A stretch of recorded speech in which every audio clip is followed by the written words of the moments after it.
हाँ जी दोस्तों, so welcome to our channel stories by D. एक ऐसा चैनल जहाँ पे आपका भाई सुनाता है आपको कहानियाँ, कुछ थ्रिलर, कुछ क्रिमिनल एंड कुछ हॉरर। और आज जो मैं आपको कहानी सुनाने जा रहा हूँ वो एक ऐसी लड़की की कहानी है जिसके सपने तो शहर जाने के थे, लेकिन उसकी ज़िंदगी में कुछ ऐसा हुआ जो उसने कभी ख्वाब में भी नहीं सोचा था। एक हॉस्पिटल का सुनसान कॉरिडोर, एक चादर में लिपटी लाश और एक आत्मा जो उसके आंसुओं में अपना घर ढूंढ रही थी। ये कहानी है गीतांजलि की, धारचूला के एक छोटे से गांव से उड़ान भरने के सपने रखने वाली लड़की, जिसने सिर्फ एक पल में अपना सब कुछ खो दिया, अपने सपने, अपनी पहचान और अपनी आज़ादी। तो तैयार हो जाइए एक ऐसी कहानी के लिए जो आपके रोंगटे खड़े कर देगी। तो चलिए कहानी शुरू करते हैं। दोस्तों, जस्ट अ स्मॉल क्लेरिफिकेशन, ये कहानी मैं आपको गीतांजलि की तरफ से सुना रहा हूँ, प्लस नाम और जगह के एड्रेस मैंने सारे चेंज कर दिए सो दैट कोई फ्यूचर में प्रॉब्लम ना हो। तो प्लीज़ इसे पर्सनली मत लीजिएगा। कहानी हमारे बिल्कुल पड़ोस में जो गांव है, छोटा सा शहर है धारचूला, वहीं की है, बट नाम, गाँव के नाम सब चेंज हो चुके हैं। चलो कहानी शुरू करते हैं।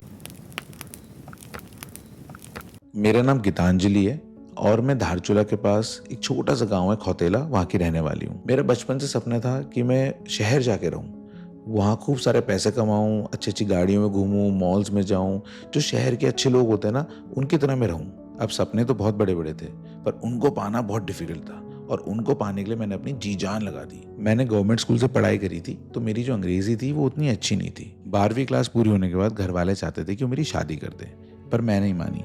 मैं चाहती थी कि मैं पढ़ूँ, आगे बढ़ूँ। एक दिन हमारे घर पे ना अखबार आया करता था, तो उस अखबार में मैंने एक ऐड देखा, उसमें एक हवाई जहाज बना हुआ था। वो ऐड एक एयरलाइंस का ऐड था। उस एडवर्टीजमेंट में एक फ़ोटो थी जिसमें कुछ लड़कियां बैग लेके खड़ी थी, और वो देख के मैं बहुत प्रभावित हुई। मुझे लगा ये तो मैं भी बन सकती हूँ। अब मैंने इसके बारे में रिसर्च करना शुरू किया। मुझे पता चला कि इसमें जाने के लिए हाइट, वेट, बहुत सारी चीज़ों की रिक्वायरमेंट होती है, पर सबसे इंपॉर्टेंट है इंग्लिश, जो कि मुझे आती नहीं थी। पर मैंने हार नहीं मानी। मैंने पूरा 1 साल लगाया, घर बैठ के पढ़ाई करी, यूट्यूब से सीखा और अपने आप को इस काबिल बना लिया कि मैं अच्छे से इंग्लिश बोल सकूं और बाहर के लोगों से कंफर्टेबली बात कर सकूं। जब मेरे को लगा कि मैं रेडी हो गई हूं, तो मैंने दिल्ली जाने का डिसीजन लिया। पर घर वाले मुझे भेजने के लिए तैयार ही नहीं थे। वो मुझे दिल्ली क्या, मुझे कहीं भी भेजना नहीं चाहते थे। वो बस मेरी शादी करा देना चाहते थे, और ये मैं होने नहीं दे सकती थी। मैंने ये डिसाइड किया कि मेरे को घर से भाग जाना चाहिए। तो मैंने पूरा प्लान बनाया। मेरी मामी पिथौरागढ़ रहती थी, तो मैंने प्लान किया कि पहले मैं मामी के घर रहने जाऊंगी और वहीं से फिर दिल्ली भाग जाऊंगी। और जो मैंने प्लान किया तो वैसे ही हुआ। मैं पहले अपनी मामी के घर गई, वहाँ पे 1 हफ्ते रुकने का प्लान बनाया मैंने, और वहाँ से रात को ही मैं बस पकड़ के सीधे दिल्ली आ गई। मेरे पास 20,000 रुपये थे, जो कि मैंने दन बुन के कमाए थे, और मैंने जो भी रिसर्च करी थी उसके अकॉर्डिंगली दिल्ली में अपना प्लान एग्जीक्यूट किया। सबसे पहले मैंने एक पीजी लिया जिसका किराया 6,000 रुपये था। इसके अलावा मेरा बाकी खाना खर्चा। फिर पीजी में रहते हुए मुझे 3 दिन हुए थे कि मैंने देखा कि एक एयरलाइंस में ना जॉब की वैकेंसी आई हुई है। मैंने फटक से उसके लिए अप्लाई किया और मैं इंटरव्यू देने पहुंच गई। वहाँ पे मेरे मल्टीपल राउंड्स हुए, पूरे 5 राउंड हुए। भगवान की दया से मैंने सब कुछ क्लियर कर लिया। सारे राउंड्स क्लियर करने के बाद मैंने कॉन्ट्रैक्ट भी साइन कर लिया था, और कॉन्ट्रैक्ट साइन करने के बाद मैंने अपनी माँ को फ़ोन करके सब कुछ बता दिया था कि मैं दिल्ली में हूँ, कैसे आई, क्या कर रही हूँ, और मेरी जॉब भी लग चुकी है। लोग बहुत नाराज़ हुए। पापा ने तो उस समय मेरे से बात करना छोड़ दिया, और मम्मी जो है थोड़ी नाराज़ हुई, बट देन वो मान गई थी। खैर, आई वॉज वेरी हैप्पी। और इसके बाद आफ्टर साइनिंग द कॉन्ट्रैक्ट आई बारी मेरी ट्रेनिंग की। ट्रेनिंग से पहले हमारे बहुत सारे मेडिकल टेस्ट होते हैं जिसके लिए हमें स्पेसिफिक हॉस्पिटल्स में जाना पड़ता है, और ऐसे ही मेरे भी टेस्ट अलाइंड थे। मैं सुबह उठी और पूजा करके निकल गई हॉस्पिटल, और हॉस्पिटल में मेरे साथ कुछ ऐसा हुआ जिसने सब कुछ बदल दिया। हॉस्पिटल में मेरे बैच की 4-5 लड़कियां और भी थी। सबके मेडिकल 1 बाय 1 हुए, और दिन तक we all were together. Last में कुछ टेस्ट बचे हुए थे जो मेरे थोड़े डिलेड थे, तो मेरे को वहाँ पे वेट करना पड़ गया। So I was waiting for my ultrasound, और बाकी के सारे लोग वहाँ से जा चुके थे। डॉक्टर ना कहीं ऑक्यूपाइड हो गई, तो मेरे को वेट करना पड़ रहा था। पर डॉक्टर ने मुझसे बोला था कि खूब सारा पानी पीते रहना, क्योंकि मेरा अल्ट्रासाउंड होना था। काफ़ी सुनसान सा हो गया था, रात के 8 बज गए थे, और मेरे साथ उस फ्लोर पर सिर्फ एक बूढ़े अंकल बैठे हुए थे। और फिर अचानक से वार्ड बॉय आया स्ट्रेचर में एक इंसान को लेके, जिसका पूरा मुंह ढका हुआ था विद वाइट बेडशीट। और वो देख के मैं बहुत डर गई, क्योंकि मुझे पता था किसी की डेड बॉडी है। बॉडी को देख के मुझे डर तो लगा, लेकिन मेरे मन में अचानक यही ख्याल आया कि बेचारा कैसे डेथ हो गई होगी इसकी, इसके साथ कोई है क्यों नहीं, इसकी फैमिली वाले भी नहीं है यहाँ। मैंने इतना दुख जता दिया कि मेरे आंसू ही निकल गए, और मैं अपने ख्याल में खोई सी थी कि एकदम से मुझे अल्ट्रासाउंड के लिए बुला लिया गया, और मैं यही सोचते सोचते अंदर भी चली गई। मेरा अल्ट्रासाउंड हुआ, और जब मैं बाहर आई वो बॉडी वहाँ से जा चुकी थी। तो मैं भी लिफ्ट से नीचे आ गई, और फिर वहाँ से ऑटो करके अपने पीजी चले गई। It was a long day, तो मैं बहुत थक गई थी और मैं आते ही सो गई। पर इसके बाद जब मैं नींद में थी, मेरे साथ कुछ ऐसा हुआ जो मैंने कभी आज तक एक्सपीरियंस नहीं किया था। I experienced sleep paralysis. मेरी नींद खुली अराउंड 2 एंड पहली बार लाइफ में मुझे स्लीप पैरालिसिस हुआ। पहले ना कभी मैंने इसका नाम सुना था, ना कभी खुद एक्सपीरियंस किया था। मुझे ऐसा लगा कि जैसे कोई दरवाजे के पास खड़ा होकर मुझे देख रहा है और ना मैं हिल पा रही हूँ, ना मैं बोल पा रही हूँ, और ये कुछ सेकंड्स के लिए हुआ था। उसके बाद मैं इतना डर गई कि मैं सो ही नहीं पाई। दूसरे दिन मुझे जाना था मेरी ट्रेनिंग पे। मेरी 3 महीने की ट्रेनिंग अलाइन हो चुकी थी, जिसमें मुझे 15,000 सैलरी मिलती थी। तो अगले दिन मैं ट्रेनिंग में गई, सब कुछ सही चल रहा था कि ब्रेक टाइम पे मैं वॉशरूम यूज़ करने गई।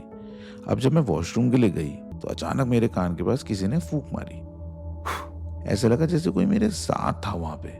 फिर मुझे लगा शायद एग्जॉस्ट फैन होगा, मे बी मेरे को वहम हो रहा होगा, आई डोंट नो। तो मैं फिर बाहर आई और अपनी क्लास में चली गई। देन जब मैं घर आई तो मुझे सेम स्लीप पैरालिसिस दोबारा से हुआ और फिर से मैं सो नहीं पाई। अब ये स्लीप पैरालिसिस मुझे डेली होने लगी, तो मुझे समझ में आ गया कि ये नॉर्मल नहीं है, इस पीजी में ना कुछ तो गलत है। तो खैर मेरी ट्रेनिंग कंप्लीट हो चुकी थी और अनफॉर्चुनेटली मेरे को हैदराबाद पोस्ट कर दिया गया था, तो मैं हैदराबाद शिफ्ट हो गई। बड़ा शहर, बड़ी बड़ी गाड़ियाँ, बड़ी बड़ी बिल्डिंग्स, देख के लगा जैसे मैंने जो सपना देखा था ना वो अब सच हो रहा है। तो एयरलाइंस वाले 15 दिन का अकोमोडेशन खुद देते हैं, लेकिन उस 15 दिन में मुझे घर भी ढूंढना था, जॉब के साथ साथ घर की भी तलाश कर रही थी मैं। एंड 15 दिन जब मैं होटल में रही, मुझे कोई स्लीप पैरालिसिस, कोई भी घबराहट, कोई भी गलत ख्याल नहीं आया और ना ही मुझे डर लगा। And it was all good. ऐसा करते करते मुझे मिल गया एक फ्लैट। नाम नहीं बताना चाहूँगी क्योंकि आज भी वहाँ पे कुछ लोग रहते हैं। जब मैं पहली बार फ्लैट देखा तो मुझे एक ही नज़र में वो फ्लैट बहुत पसंद आ गया। उसके जो लैंडलॉर्ड थे वो लंदन में रहते थे और उस घर में फाइनली मैं शिफ्ट हो गई। मेरे साथ एक कलीग थी जिसका नाम श्रुति था and she was from Kolkata and we started living there happily. शुरू के कुछ हफ्ते तो बहुत ही अच्छे गुजरे। हम फ्लाइट में जाते थे, फ्लाइट करके घर आते थे, सब कुछ बहुत अच्छा चल रहा था। जब हम फ्लाइट में जाते हैं दोस्तों तो हमारे लेओवर्स होते हैं। हम रह तो हैदराबाद में रहते, पर फ्लाइट अगर रात को बैंगलोर में रुकती है तो हमें वहाँ पे रुकवाया जाता है, हमारे लिए होटल करा जाता है, फ्लाइट सब कुछ अरेंज करती है। तो ऐसे ही मेरा एक लेओवर था और मुझे बैंगलोर जाना था। तो नेक्स्ट डे मैं अपनी ड्यूटी करके बैंगलोर पहुंची। वहाँ हमारा होटल बुकड था। मैंने होटल में चेक इन किया। It was a nice hotel. Room पे एंटर किया एंड ऑर्डर्ड माई डिनर। अब जब तक फूड आता आई थॉट कि नहा लेती हूँ, तो मैं शावर करने के लिए गई और नहाते हुए मुझे 5 मिनट ही हुए होंगे कि डोर की बेल बजी। अब मैं हैरान हो गई कि इन रूम डाइनिंग जो होती है उन्होंने मुझे 30-35 मिनट का टाइम बोला था, बट आई थॉट कि यार शायद लॉन्ड्री वाले आए होंगे। तो इतना सोचा ही था कि फिर से बेल बजी and then this bell was non stop. वो बेल बजती रही। मेरे को ना बहुत ही इरिटेशन हुई। फिर मैंने वॉशरूम के टेलीकॉम से ना रिसेप्शन में कॉल किया। मैंने उन्हें बोला कि भाई मैं नहा रही हूँ और कोई घंटी बजाया जा रहा है कंटिन्यूसली। तो उन्होंने बोला ma'am sorry for the inconvenience, हम अभी चेक करके आपको बताते हैं। और जब ये बात हुई ना वो घंटी बजी जा रही थी। रिसेप्शन के लोगों का मुझे कॉल आया एंड व्हाट दे सेड, मेरा उसके बाद डर के मारे हालत ख़राब हो गई। उन्होंने मुझे बोला कि ma'am we have checked and there is nobody, वहाँ पे कोई भी नहीं है। बट ये वो बोल रहे थे और साथ में मेरी बेल बजे जा रही थी। एकदम से मैं बहुत घबरा गई और मैं रोने लगी। मैं शावर लेके बाहर आई एंड आई वाज पेट्रीफाइड क्योंकि वो बेल बजे जा रही थी। मुझे बहुत घबराहट हो रही थी, पर मैं धीरे धीरे दरवाजे के पास गई और जैसे मैं दरवाजे के पास पहुंची ना, डोर बेल बजनी बंद हो गई and there was this silence. एकदम शांति हो गई और सडनली मुझे आवाज़ आई कि मैम प्लीज़ दरवाज़ा खोलिए। और मैं बहुत डरते मैंने दरवाज़ा खोला। मैंने देखा देयर वाज दिस रिसेप्शन गाय जो कि बाहर ही खड़ा था। मैं एकदम से उस पर चढ़ गई, उसको डांट दिया मैंने कि पागल हो गए हो क्या, आप बेल बजाए जा रहे हो, आपको तमीज़ नहीं है। और वो बंदा बोलता है कि मैम मैं तो बस पहुंचा ही हूँ, I have just come here, 5 second भी नहीं हुए हैं मेरे को। और इनफैक्ट जब मैं आपकी बेल बजाई थी तो बेल नहीं बजी, इसलिए मैंने आवाज़ लगाई कि मैम प्लीज़ डोर खोलिए क्योंकि आप पैनिक कर रहे थे।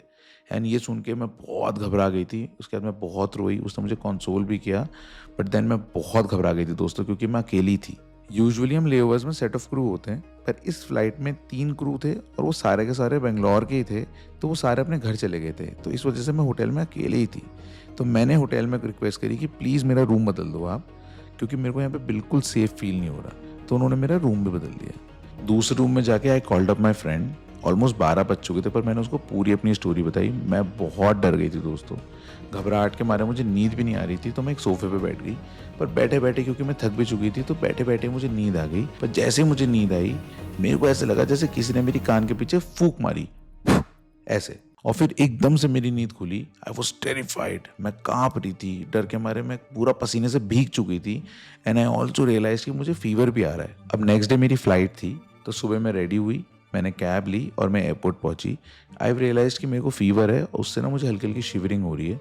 जैसे ही मैं एयरपोर्ट पहुंची तो मेरी शिवरिंग बढ़ गई, और वो इतनी बढ़ गई कि जैसे मेरी बॉडी का उस पर कोई कंट्रोल ही ना हो। हर कोई मुझे ही देख रहा था, लोग मुझे अपनी जैकेट स्वेटर ऑफर कर रहे थे, ऑल दो समर्स थे।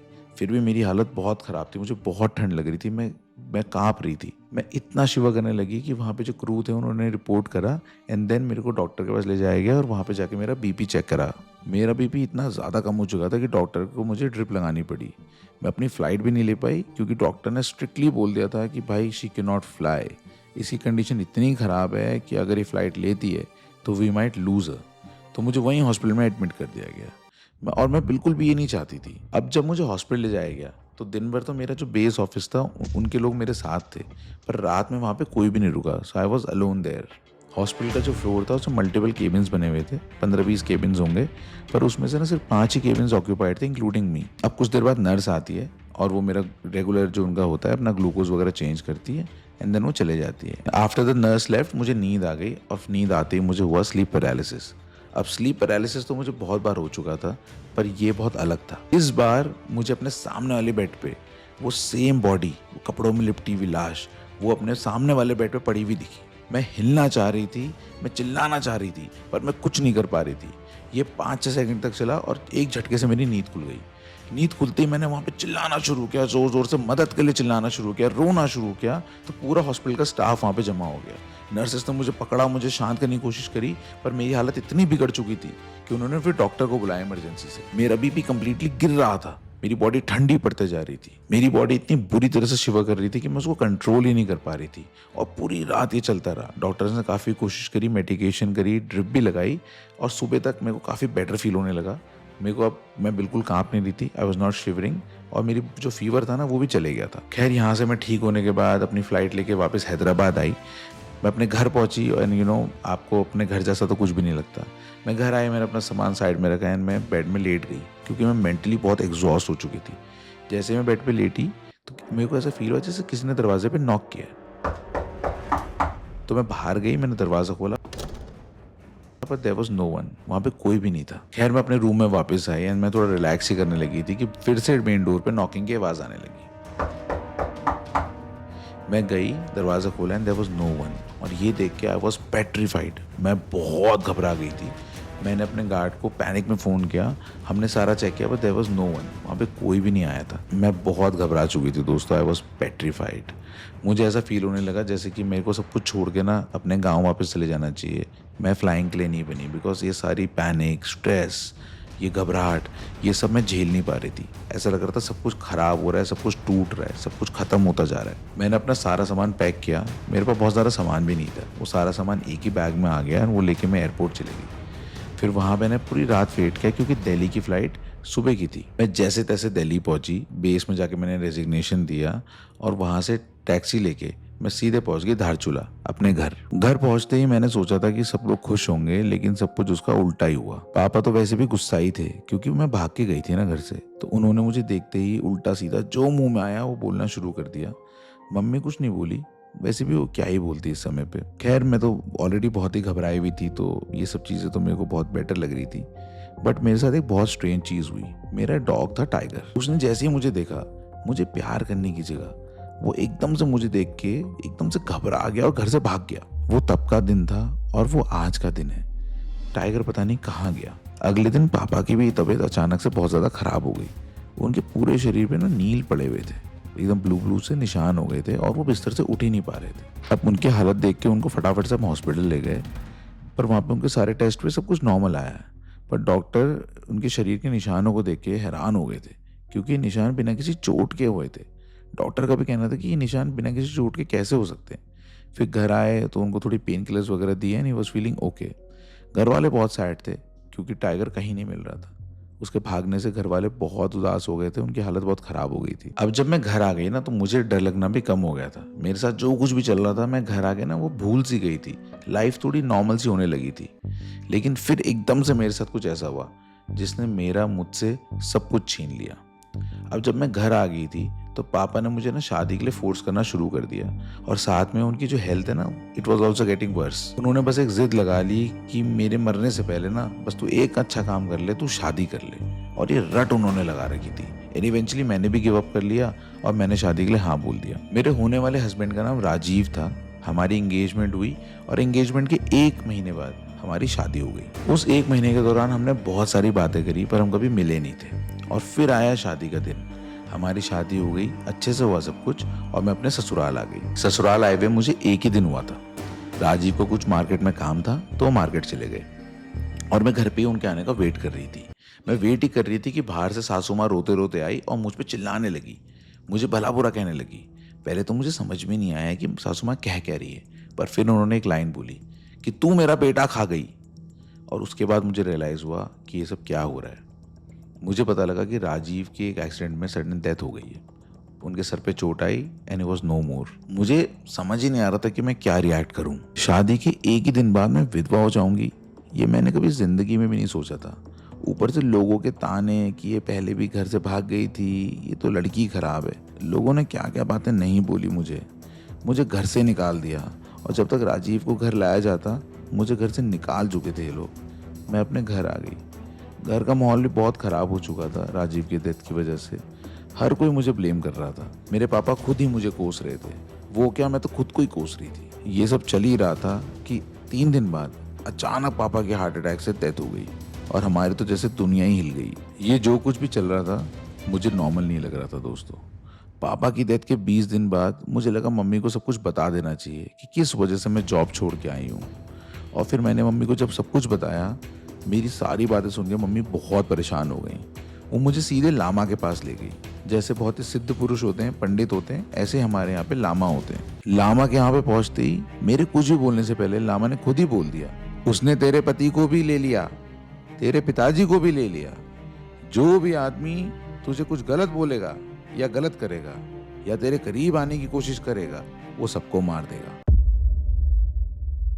ये सुन के हमारे होश उड़ जाते हैं और हमारा रोना निकल जाता है। मम्मी पूछती है किसकी बात कर रहे हो आप? तो लामा बोलते हैं कि जिस दिन ये लड़की हॉस्पिटल गई थी, वहां से ये हॉस्पिटल से घर आई है, ये अकेले नहीं आई है, ये किसी को अपने साथ लेके आई है, और वो इसके अंदर ही है, इसके शरीर में, इसके अंदर जिसकी आत्मा है वो एक बहुत परेशान आत्मा है। उसने अपनी पूरी जिंदगी दुख दर्द पीड़ा में बिताई है, और उसकी डेथ जो हुई है वो भी सुसाइड से हुई है। लामा एकदम से मेरी तरफ देखते हैं और जोर से बोलते हैं, और फिर तुमने उसकी बॉडी देख के जो दुख जताया है, उससे उसको अपनापन सा फील हुआ है और वो तेरे साथ आ चुका है। ये सुन के मैं और मम्मी बहुत डर जाते हैं। मम्मी लामा जी के पैर में पड़ जाती है, उनसे बोलती कुछ भी करके इसको बचा लो, इसको ठीक कर दो। लामा बोलते हैं साफ साफ कि जो भी तुम मांग रही हो ये होना मुश्किल है, पर हम कोशिश जरूर करेंगे। अगले दिन एक पूजा रखवाई गई जिसमें एक बकरी की बलि होनी थी।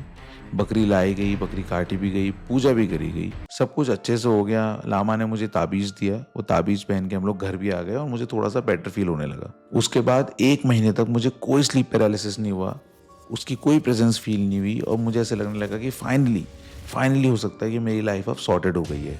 पापा, राजीव और टाइगर के जाने का गम बहुत था, लेकिन बस किसी तरह खुद को संभाल के हम अपनी ज़िंदगी जी रहे थे।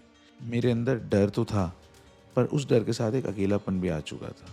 कुछ दिनों बाद मैं ऐसे ही अकेले नदी के किनारे बैठने गई थी, और वहाँ मुझे एक ठंडी सी फूंक अपने कान के पीछे दोबारा से महसूस हुई, और ये एक बार नहीं काफ़ी बार हुआ। मैं वहाँ से उठी और भागी घर की तरफ, और घर पहुँचते मैंने मम्मी को बताया, और फिर अगले दिन हम दोबारा से लामा जी के पास गए। लामा ने मुझे देखा और फिर चावल उठाए और अपने हाथों में चावल को उछाला, और चावल को देख के मुझे बोला कि जो भी है ये तेरे से अब अलग नहीं हो सकता। ये इतना ताकतवर है कि अगर हम इसे अलग करने की कोशिश ज़्यादा करेंगे ना, तो हमारी जान को भी खतरा हो सकता है। और आज भी अब मैं ऐसे ही डर डर के अपनी ज़िंदगी काट रही हूँ। ये मुझे कभी हर्ट नहीं करता, ना मुझे कभी ऐसे परेशान करता है, बस अपनी प्रेजेंस मुझे फील करवाता है। एंड हाँ, अब मैं किसी से शादी तो क्या, किसी मेल के कांटेक्ट में भी नहीं आ सकती। अब ज़िंदगी वैसी नहीं रही जैसे मैं चाहती थी, पर जी तो रही हूँ। हर दिन एक नया डर, एक नई खामोशी, लेकिन एक आदत सी हो गई है। बस इतना ही कहना है, कुछ चीज़ें हमारे साथ रह जाती हैं, चाहे हम कितना भी दूर भाग लें। मैं हूँ गीतांजलि और ये है मेरी सच्ची कहानी। तो दोस्तों ये थी कहानी गीतांजलि की एंड आई होप ये कहानी आपको पसंद आई हो, आपके दिल में इसने टच किया हो। आप दोस्तों अपनी कहानियाँ भी मुझे मेल आईडी के थ्रू भेज सकते हैं। ये है हमारी मेल आईडी एंड ये कहानी भी हमें मेल के थ्रू आई थी। लोग दोस्तों बहुत सारे कमेंट करते हैं कि कहानी असली है नकली है, आई डोंट नो दोस्तों। कहानी अच्छी या बुरी होती है, असली नकली से हमें ज़्यादा वास्ता नहीं है। कहानी हमारे दिल तक टच होनी चाहिए, कहानियाँ हमारे रोंगटे खड़े करनी चाहिए, यही मेन पर्पज़ है उस कहानी का। आप लोग जो दोस्तों कहानियाँ सुन रहे हो, आप लोग जो सपोर्ट कर रहे हो, उसके लिए मैं बहुत बहुत थैंकफुल हूँ। मुझे बहुत अच्छा लग रहा है, दिल से बहुत खुशी हो रही है। चैनल धीरे धीरे ग्रो करने लग रहा है एंड मेरे को बहुत पसंद है कहानियाँ सुनाना एंड आई एम श्योर आपको भी कहानियाँ सुनना बहुत पसंद है। हम इम्प्रूव करते जाएंगे, थोड़ा सा टाइम मुझे दीजिए और बहुत ही अमेजिंग कहानियाँ मैं आपके लिए लेके आऊँगा। सो दोस्तों मिलते हैं इसी चैनल पे दोबारा से किसी अमेजिंग कहानी के साथ। तब तक के लिए अपना ख्याल रखिएगा। Okay bye.